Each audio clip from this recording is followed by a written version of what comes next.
This is things that need to be said, and recently the stupid have ramped up their efforts to make everyone else as dumb as they are. So we're going to point out a couple of these man-hating, jealous of actual success nitwits. Join me, won't you? Come on. Some people are really stupid. Did you ever notice that? How many really stupid people you run into during the day? There's a lot of stupid bastards walking around. Carry a little pad and pencil with you. You wind up with 30 or 40 names by the end of the day.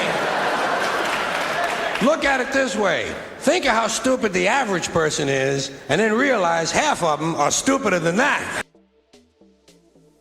Hey everybody, your resident man in black is back again for a new edition of the best kept secret in the conservative movement right here on MRC-TV. I'm Nick Kangadis. Really quick, head on over to Rumble, subscribe to our channel, and hit that like button. And no matter where you watch our videos, please share, like, and don't be afraid to leave a comment. I actually read what you guys have to say, and I occasionally respond, so don't be shy. Now, on with the show. So listen, we all act stupid from time to time. Maybe you stub the hell out of your toe on something that you obviously know has always been there. Maybe you misunderstand a text message you get from someone because it's in text and has no inflection, so you overreact. Maybe you even step in dog crap in a family member's backyard despite them warning you repeatedly about the mines Fifi left behind. It happens to all of us.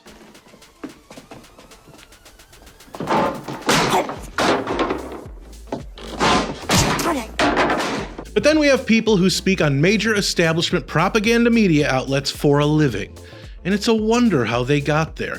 Maybe because they'll say anything that aligns with tongue chewers who run outlets like MSNBC and CNN. Or maybe it's because they're so supremely confident in the absolutely moronic musings they have in the face of actual experts on a certain topic, as if they know better than someone who actually knows what they're talking about because they've worked in the real world. Daddy, chill. What the hell is even that? And for those that might think I'm hypocritical in saying that while generally being in the same profession as these people who I'm going to call out, we're all hypocritical at some point. But not me, not in this case. I've done many different real-world jobs, from changing tires, to clothing retail, to making coffee, to sports equipment stocking, to waiting tables, to bartending, to being a bouncer. Once I stopped playing baseball competitively, I figured out what I wanted to do with my life. And here I am. Now that you know all that, because you know I never lie to you and I always bring receipts, let's get to the idiots I'm talking about this week. Tired of it. Tired of being nice. Tired of going, oh, it's cute, they're stupid. No, that. You know what I love? When a woman tries to tell men how to be men. I'm not above getting advice from anyone, regardless of gender, but aren't we as men or white people told that we don't get to have a take on certain things because we're not women or we're not black, Latino, or Asian? So then who in the HE double hockey sticks are people like Mara Gay, Catherine Rampel, and Wendell Pierce to either give people who've proven themselves in the business world condescending arguments on business or men criticisms on what they think it is to be a man? Let me first show you the word vomit that came out of Mara Gay, who was on the New York Times editorial board concerning men and how she thinks we need help because some men don't like all the same things in people she does. I just think we really also might want to take a moment to, as Barack Obama did yesterday, speaking specifically to black men, but I think this is actually for all men. You know, I think men are in crisis, actually, in this country.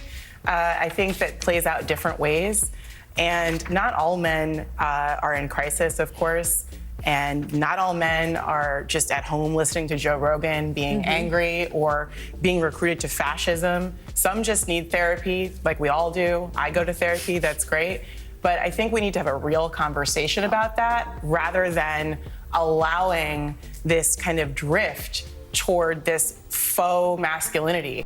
Allowing? Really? Allowing? So men are being these toxic men and exhibiting this faux masculinity because some woman who lives in a bubble says so. Notice how she says men are in crisis, but then never actually says how. Her big examples amidst the word salad she mixed are men who listen to Joe Rogan while somehow angry, she never actually explains it, or being recruited to fascism before saying men need therapy. And I'm not crapping on therapy, some people actually need it. But to blanket statement that men need therapy because they don't align with your beliefs is worthy of another therapy session for her. Just stay in New York where you were forced to take a form of therapy just so you could get a burger and fries. Just think of this when you think of vaccination. Vaccination. Next, we have Catherine Rampell and Wendell Pierce. For context, Rampell has made a career of living in the faux journalist bubble with credits from outlets like The Washington Post, CNN, PBS NewsHour, and The New York Times. And Pierce, well, Pierce is an actor. According to CNN, both of these people are apparently completely qualified to argue with a billionaire businessman. Now, to be fair, which they would never do for me, part of Rampell's focus is on the economy, according to her bio on X. But before we get to Pierce, just check out this exchange between Rampell and billionaire businessman and Shark Tank personality Kevin O'Leary on CNN. Chinese have been screwing my 45 businesses for 35 years. I like the idea of going to war with China with tariffs to change behavior. But it didn't change behavior. All it did was hurt American companies. Weak leadership that doesn't know how to implement. This is the same leadership. It was No, Trump who it launched started the with trade war Biden, with. then it was Clinton saying, let's democratize China, let's show them democracy, and they'll play fair and they'll play fair. Okay, but to Catherine's point, it's she's time saying, to raise tariffs to China to 400%. Hang on a second. Trump already raised tariffs on China. Not enough. There have been many studies The showing that U.S. companies and consumers are the ones who bore the cost. Academic study. I'm doing Okay, real okay. business in China. I'm actually doing business there. Yeah. I'm actually working American there. There's no companies, academics in my Where companies. do you think they buy their inputs from? Let me explain something to you. From China. The Chinese It steal hurts my American- IP. They make the same product with the molds that I pay for there. They ship them into this country under a different brand. I don't like it anymore, and I've been trying to solve this for 30 years. If you tariff everything from China at There's no 60%, academic in my world. I'm you're going to be doing business paying in more America. for the stuff you buy. Did you see how unbelievably frustrated O'Leary got with Rampell? Check it out one more time. Consumers are the ones who bore the cost. Academic study. I'm doing Okay, real okay. business in China. I'm actually doing business Yeah. there. That is the reaction of someone who is responding to a person that has no real world experience running a business or what they're talking about when it comes to the impact on American businesses, if she even cares. So her solution is to do nothing concerning China, or at least she downplays the legitimate economic plans of people who actually know what they're doing, from experience, mind you, without giving any solutions. Basically, you're just wrong because I disagree with you based on nothing other than the fact I'm supposed to. Want to hear the most annoying sound in the world? He's going to deport 20 million people, the people who pick your crops. As far as Pierce goes, don't get me wrong, he's a good actor. But in talking about business, CNN had his qualifications for the topic be that he's a Tony-nominated actor.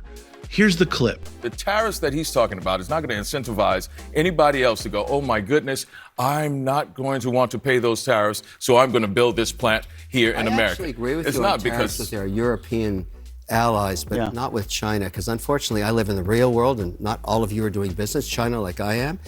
They cheat, they steal, they don't play by the level I don't think playing field. Pierce might be a very intelligent man, but to argue economics with a billionaire businessman would be like if I, who has a degree in journalism, arguing with a plumber on the best way to fix a sink. While I might know a thing or two, the plumber in this situation is the expert.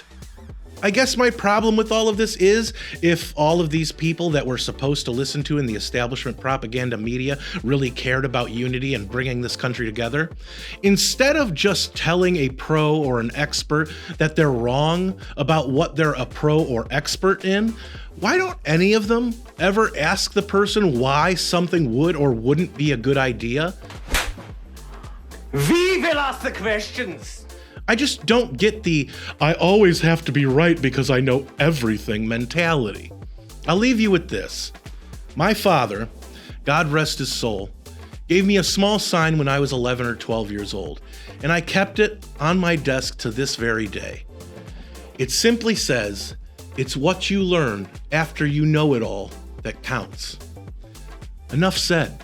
So, how bad will the Al Gore rhythm punish me this week? Were these things that needed to be said? Let me know what you think in the comments, where I do read most and reply to some. And don't forget to subscribe to our channel on Rumble and hit that like button. If you like this video, don't forget to share, comment, and give it a thumbs up. Those are the best ways to help these videos reach more people. And it's the best way to let us know you want us to keep these videos coming. Subscribe to our channel and hit that notification bell so that YouTube might actually let you know when MRC-TV comes out with a new video if they haven't censored it or taken it down yet.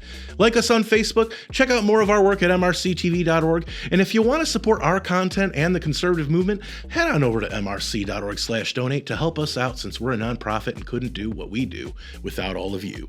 For MRC-TV, I'm Nick Kangadis.